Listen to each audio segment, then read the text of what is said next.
I had been married to Janet for 12 years. We'd known each other since we were only 10, inseparable from the start, nearly like best friends who happened to become lovers in our teen years. I'd never been interested in college when I graduated high school, so I took an entry-level job at Desmond Engineering. Janet and I married a year later. The following year, she gave birth to our twin daughters, Bethany and Brittany. We scraped by at first. She wanted to be a housewife, so she never worked outside the home, but money was just enough to keep us going. Despite the early struggles, things gradually improved. I became a higher-grade draftsman at Desmond, so my pay increased. We bought a small house on a quiet street and managed to get 2 used but decent cars. Janet was 5 feet tall, with dark brown hair and bangs that gave her a passing resemblance to Marie Osmond. She'd gained a little weight since giving birth to the twins. But she still took decent care of herself. And so did I. My build hadn't changed much from high school. Back then, I was the right tackle on the football team, broad-shouldered, not flabby, strong enough to look imposing if I wanted. About 4 years ago, Billy Martin moved to our town from Lancaster and took a surveying job with Desmond. Billy and I found out we'd played football against each other in high school, so we hit it off. He was the kind of guy you could have a beer and watch a game with on a Sunday afternoon. No pretense. He'd married his own high school sweetheart, Sarah, red-haired, busty, and always wearing a mischievous smirk. Sarah and Janet became instant best friends. They had no children, so Sarah would sometimes help watch Beth and Britt if Janet needed it. The four of us often got together. Billy and I would talk sports, the women would chat about their next shopping spree. 6 months ago, I started noticing irregularities with Janet. Her schedule seemed different. She started saying the PTA had changed from monthly to weekly meetings, which made no sense. And Sarah, who wasn't a mother, kept going along to these supposed PTA gatherings. Suddenly, they were hitting Tupperware parties, magic chef parties, cosmetic demonstrations, sometimes 2 or 3 times a month. They often came home without having bought anything but raved about how amazing the products were. I tried to laugh it off, but I saw other suspicious signs. Janet's lingerie collection got bigger and more provocative. Lacy, black sets, things I never saw her wear for me. One evening after she got home from a so-called basket party, I discovered she had taken a shower before leaving and took another right after arriving home. Odd. When she was in the bathroom, I checked her hamper and found those black lace panties had a sticky spot in the crotch area, definitely not from normal discharge. I pocketed them, horrified by the texture and smell. Soon as I had that sinking feeling, I snooped in Janet's phone, call after call after call, half of them to Sarah, the other half to a few mysterious initials, KC, KH, KW. Then I saw how Sarah's number was stored. Sarah S, cell, Sarah H, home, Sarah W, work. Same pattern with K, each named K something for cell, home, work. The addresses for K matched the format for Gilbert Engineering, Sarah's workplace. The extension was different, so I guess Janet was calling and getting calls from a man who worked with Sarah, presumably connected by her. I dialed KW from Janet's phone. It was after hours at Gilbert, but I got his voicemail. You've reached Ken Sanders' desk. I am not available at the moment. Leave your name and number and I'll return your call. Everything clicked. Ken Sanders. She was messing around with him. That night, I didn't confront Janet. Instead, I tossed and turned on our living room sofa, too angry and hurt to sleep in our bed. My mind spiraled with questions. How long had it been going on? How deep was it? Could we fix it, or was it too late? In the morning, the girls were already off to school when I finally cornered Janet in the kitchen. She acted like it was any other day. She sipped her coffee and said, "You never miss work? Are you sick?" I replied, "Not sick. Not going in. I need you to be straight with me, Janet. I know about Ken Sanders." She blinked, eyes wide. "Who? John, I have no idea." I felt my temper flare. "Stop lying." I tossed the panties onto the table. "Explain why they're filthy with another man's stuff." She went pale. "What are you even talking about? Tell me, or I swear to God—" I never finished my sentence. The silence was enough. She became defensive, still trying to deny it. She used old lines. "We've been married for 12 years. How could you accuse me like this?" Over and over, she stuck to her story that the PTA was real, that Sarah and she just had harmless drinks with some people, that I was inventing conspiracy theories. I erupted, slamming my coffee mug at the microwave. It cracked the display in a mighty crash, scattering shards. She froze with this look of sheer terror. I had never thrown anything in my life, never shown that side. But now she saw me, red-faced and shaking beyond anything she imagined. "Who the heck is Ken Sanders?" I hissed. She stepped back, trembling, tears blossoming in her eyes. "He's just a friend from Sarah's office, that's all." "Did you have intimacy with him?" She refused to look at me, so I roared, "Tell me, did you sleep with him?" She answered in a whisper, "Yes, please, John. Don't." The phone rang, cutting her off. She didn't move. The caller ID read, "Ken Work." My heart pounded. I tapped speakerphone. "Morning, sugar," came a man's bright, smug voice. "Just got to the office and saw your missed call on my work line. You forget something here, Janet? My sweet—" Janet closed her eyes, horrified. She said nothing. I decided to speak. "Ken, buddy, you've got some nerve. She's not available. I'm her husband, but I'm sure you guessed that. I'm going to see you soon. Keep an ambulance on speed dial." Ken let out a confused grunt, but I hung up before he could respond. I shoved the phone in my jeans pocket and turned to face Janet. Her face was wet with tears. She folded her hands, trembling. "You need to leave," I said. "Pack up. My mom can stay with the girls for now. I don't care where you go, just be gone. And I don't want to talk to you, no more lies." She pleaded. "What about the girls? They're at school. Please, John?" I cut her off. "They'll understand. I owe them the truth, or at least enough of it. You can figure out your living situation on your own. I'm done." She was breaking down, quietly sobbing. Fury roiled in my chest. I slammed the back door so hard a pane of glass rattled. I got in my car, not sure where to go first. The only person I could think of was Billy, since we both suspected his wife Sarah might be part of all this. I called Billy. "Hey, I've got bad news." "What's going on, John? Are the twins okay?" "Yeah, they're fine. It's about Janet. She's cheating on me." He was silent a few seconds. "Wait, with who?" "A guy named Ken Sanders at your wife's workplace, and it's not just Janet. I think Sarah is cheating on you too with some guy named Calvin Bostic. Possibly some group arrangement with Ken also involved. I don't know the exact details, but Sarah's name is all over Janet's phone, hooking them up." Steady breathing. "Tell me everything." I did. Billy sounded disbelieving at first, but by the end he said quietly, "Calvin was in our graduating class. He must be the same guy. Sarah never said anything about him. This is messed up. I'm going to talk to her. Thank you for letting me know." I hung up and headed into Desmond Engineering to let HR know I needed time off. Then I planned my next moves. Cancel the joint credit card, lock the bank account, see a lawyer. All the practical steps. It amazed me how quickly I could pivot from heartbreak to cold organization. Janet's phone started buzzing in my pocket, showing Sarah's number. I pressed speaker. "Janet," came Sarah's anxious voice. "What the heck happened? Billy just called me. Said something about you and... Are you there?" "Sarah," I said calmly, "this is John. I'm sure you were expecting Janet. You'll want to warn your buddy Ken that I'm on my way. Oh, and tell your pal Calvin to watch out for Billy. He's on the warpath." A dead silence, then a frantic gasp. "No, John, you don't understand." She hung up in panic. I felt no pity. Let them squirm.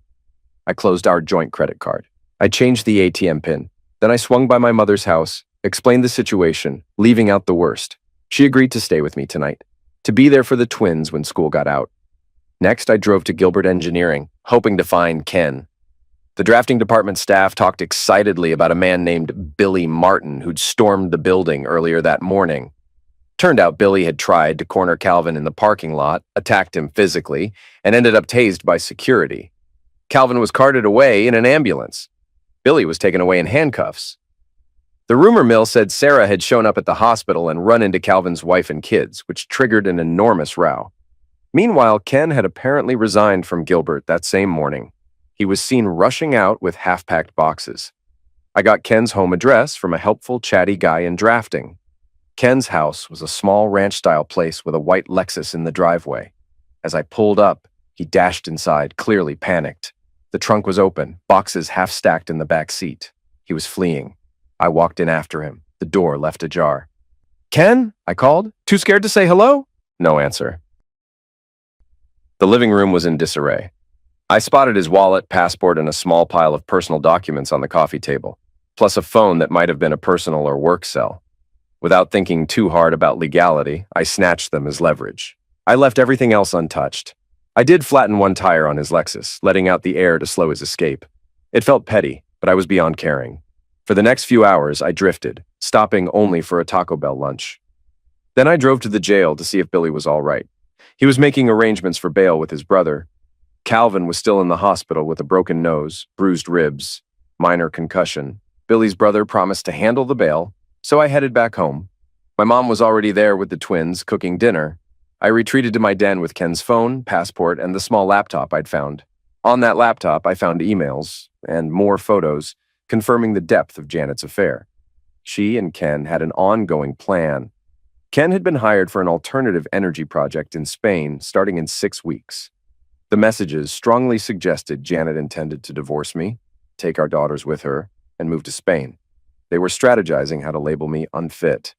That single word made me want to smash the screen. Instead, I printed out everything, tears of rage silently pouring down my cheeks. The twins wandered in, curious. They had their own suspicions but needed clarity. Bethany confronted me first. Why did Mom leave? Is it true she's with another man? Brittany seconded. We heard rumors at school. Some kids even took pictures of her at a restaurant with a strange guy. But we said that couldn't be Mom. Guess we were wrong. I felt a twinge of shame that they'd known before me, or at least suspected. I'm sorry, girls. I don't have all the answers. But yes, she has been unfaithful. She might want to separate you from me. So if anyone tries to talk you into something, you come talk to me first. I will fight too. You're my everything. They nodded, hugging me. They had tears in their eyes, but seemed more angry at Janet than at me. Later that evening, Ken's phone buzzed with a text. Dkesrai for Safu LYJ. I recognized it as, Dear Ken, sorry for the trouble, love Janet. So she was definitely in direct contact with him, probably trying to salvage the Spain plan. I typed back, TJ, thanks a lot, John. Let her know I had the phone. Let them stew. The next day, I sought out family services, worried Janet might try legally to remove the twins from me. I had no experience with the system, so I asked for a caseworker. The official who stepped out to greet me was a surprise. Jody Mitchell, a woman I vaguely remembered from high school, once an artsy goth girl. Now she looked like any professional social worker, but she recognized me instantly. It's been a long time, John, she said, scanning her computer. There's no file on you or your wife. What's going on? I explained everything. The affair, the phone evidence, the emails suggesting Janet wanted to paint me as unfit. She listened quietly, took brief notes, and asked, Why come here if there's no official complaint from her yet? Are you anticipating one? I exhaled. I'm almost certain she'll try something. I want to protect my daughters. Jody nodded. Come back tomorrow. Let's talk again. I left, still anxious. My next stop was a divorce lawyer. Paid him a flat fee for the works, told him to expedite everything, demanded joint custody at minimum or full if possible. I was done with illusions. Let Janet do her worst. My phone buzzed with a call from Billy. John, guess what? Sarah tried visiting Calvin in the hospital. Calvin's wife was there, and security had to escort Sarah off the premises. Meanwhile, I got out on bail. My brother arranged it. I'm done with Sarah. She packed her stuff, or maybe she's staying with her parents. Who knows? Who cares? That afternoon, I got a call from Janet's father, Cameron Wilcox. He wanted me to come to their house and talk things out. He promised it would be just him, Janet's mother Martha, and Janet's sister Carla. Reluctantly, I agreed. On arrival, I found them all in the living room, tension thick as tar. Cameron cleared his throat. We wanted to hear your side, John. Janet says, I cut him off. Let me guess. She told you I forced a confession out of her? That none of it is real? Janet looked tear-stained, sitting with her head hung low. Carla perched on an armchair, arms crossed. Martha was silent, lips pressed tight. Cameron said, Yes, she says you misunderstood. She suggests it was a harmless friendship. You got jealous and you threatened her. She wants you to let her come home. I gave a bitter laugh. Stop! I have photos, actual proof. I opened my folder and handed them a half-dozen prints. Janet at the Olive Garden, Red Lobster, hugging Ken, cozy at some scenic overlook. I pointed out the date stamps. Is this a misunderstanding? Martha's eyes filled with shame. Janet, my God. Carla studied each, her jaw tight. Meanwhile, Janet sank deeper on the couch, tears slipping down her cheeks. I said quietly, Your daughter's not telling the truth. She's not just having an affair. She's making plans to take my daughters overseas. Look at this email. I passed Cameron another sheet. She and Ken are plotting to declare me unfit so they can take both girls to Spain. Cameron looked furious. You? And where did you get this? Ken left his laptop behind in a panic.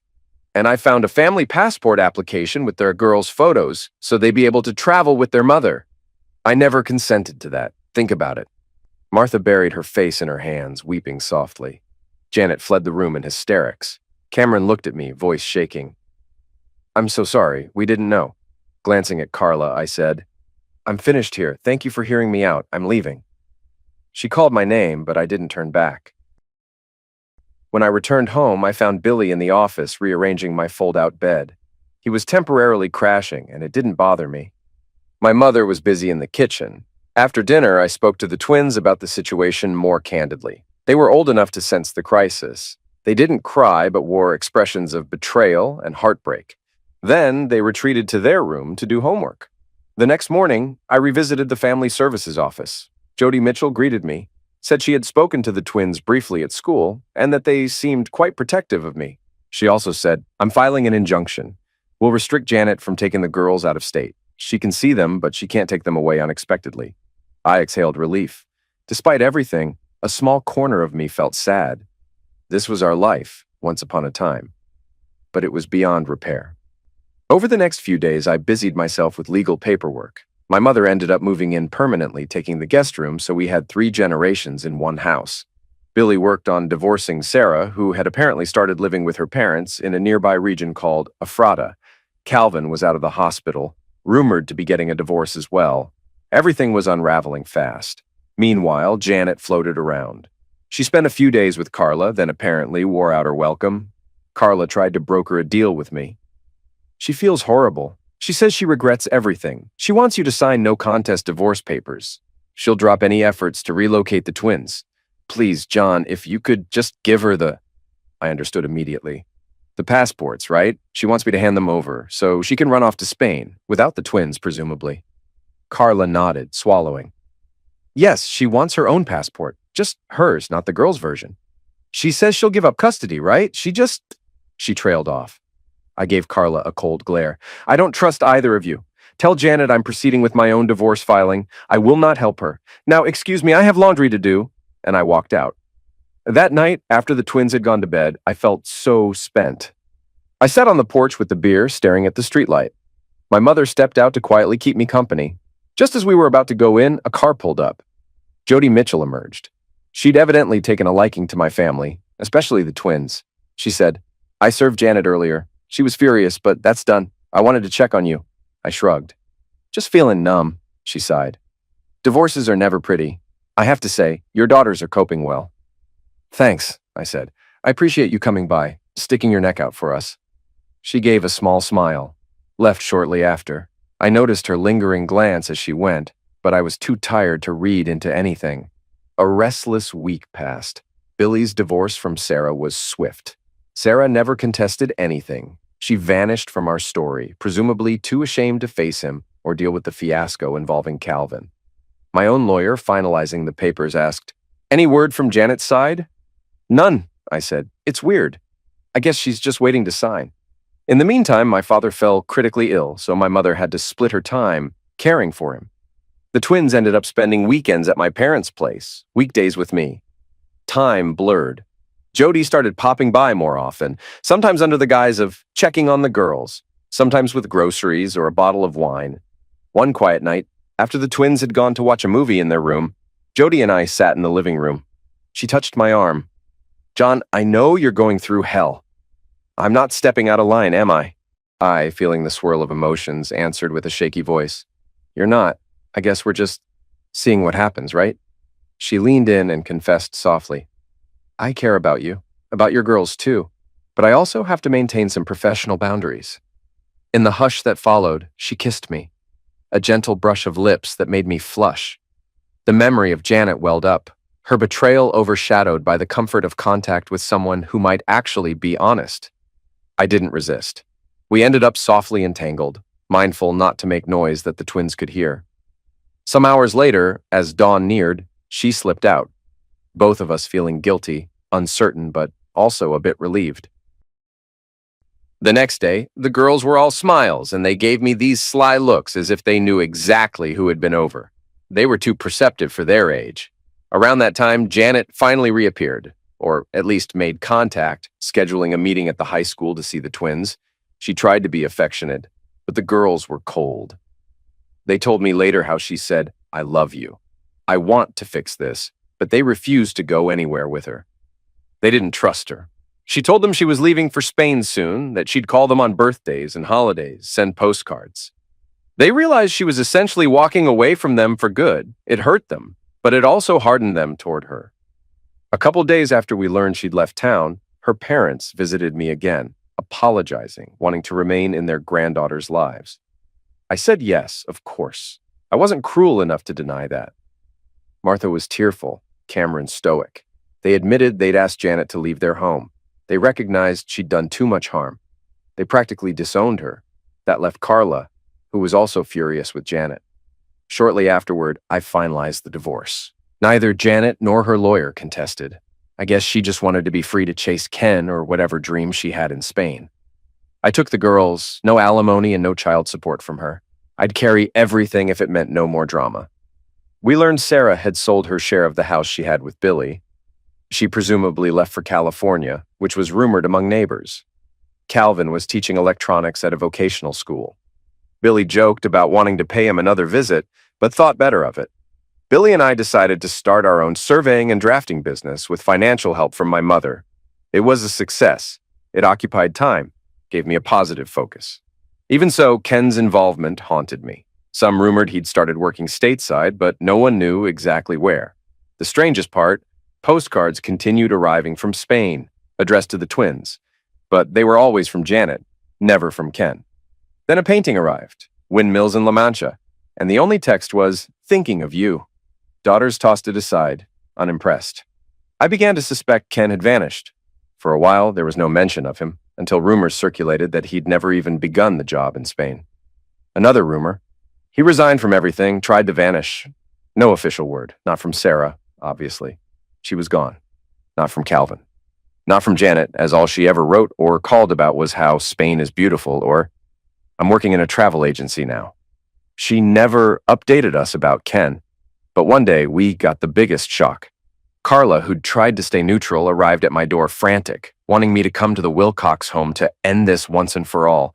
I was confused. She babbled about some police involvement and Ken's family looking for him. Reluctantly, I followed her back. The entire Wilcox family was in the living room, Cameron, Martha, plus Carla, pale with worry. Janet herself stood near the window, face drawn. On a small table sat a police file with photos.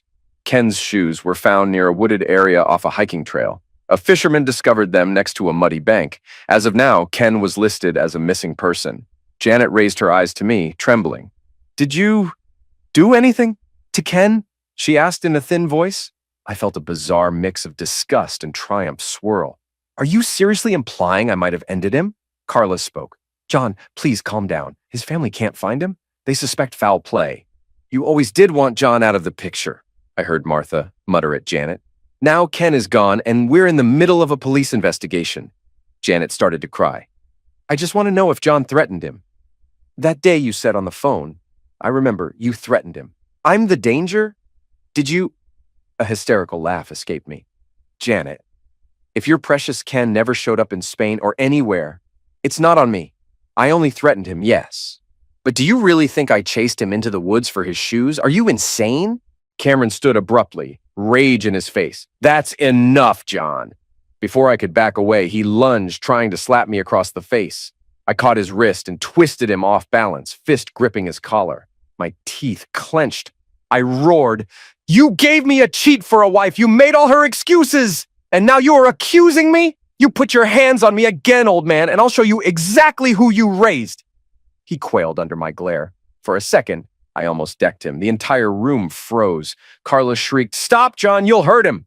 I let Cameron go, shoving him aside. He stumbled. I loomed over him, fury pulsing in my chest. "I'm warning all of you, keep me out of your paranoid nonsense. Ken was a scumbag who messed with the wrong people. If he's missing, that's on him or on Janet or God knows who else. But do not come for me." Janet stared with tear-filled eyes. "But you threatened him. I just need to be sure." "You brought this on yourself." My voice was low, menacing. "If you keep blaming me, you'll regret it." Silence rang. Then Martha, hands trembling, said, "I think John has a point. Let's just let the police do their job. Janet, we accepted you back in once. But the stunts you pulled? None of this is John's doing, or do you have proof otherwise? Janet shook her head, as if she suddenly realized how alone she'd become. She sniffled. I have no proof. I just couldn't think who else would have. I'm sorry. Come on. I turned my back, heading for the door. The tension behind me remained so thick I could slice it. Carla opened the door for me, tears glistening on her cheeks. She whispered, We shouldn't have asked you over. I'm sorry. The police are searching for him anyway. I paused on the threshold. Here's your final answer. I don't know where Ken is. I don't care. As for you, Janet, stay away from me. If the girls want to see you, they'll let me know. Now, I'm done. Then I left, fury still coursing through my veins. Epilogue. Ken Sanders never re-emerged. The county sheriff's office continued investigating, but all they found were his shoes near that wooded trail. No witnesses, no body, nothing. Some speculation arose that he might have faked his own disappearance to escape debts or start a new life. Others suspected he ran into the wrong person from his past or was taken down by a new enemy. A murmur or two pinned it on me, but it never stuck. Janet, haunted by Ken's vanishing, relocated and was never the same. She lived briefly with her sister, then hopped between Spain and the States for work in a travel agency. The postcards she sent to our daughters spoke only of scenic vistas, never giving a clue about Ken. She made no serious attempt to reestablish custody. The girls, stung by her betrayal and her attempt to separate them from me, never pressed for more contact. Billy and I expanded our small survey and drafting operation, ironically picking up Gilbert Engineering as our biggest client. Even so, I never looked back in regret. The twins kept growing, thriving in school. They forgave me for my rage, or maybe they just understood it. They recognized I'd been driven to it by betrayal and heartbreak. Sarah vanished, too, rumored to have remarried in California. Calvin taught electronics at a vocational school in a small town.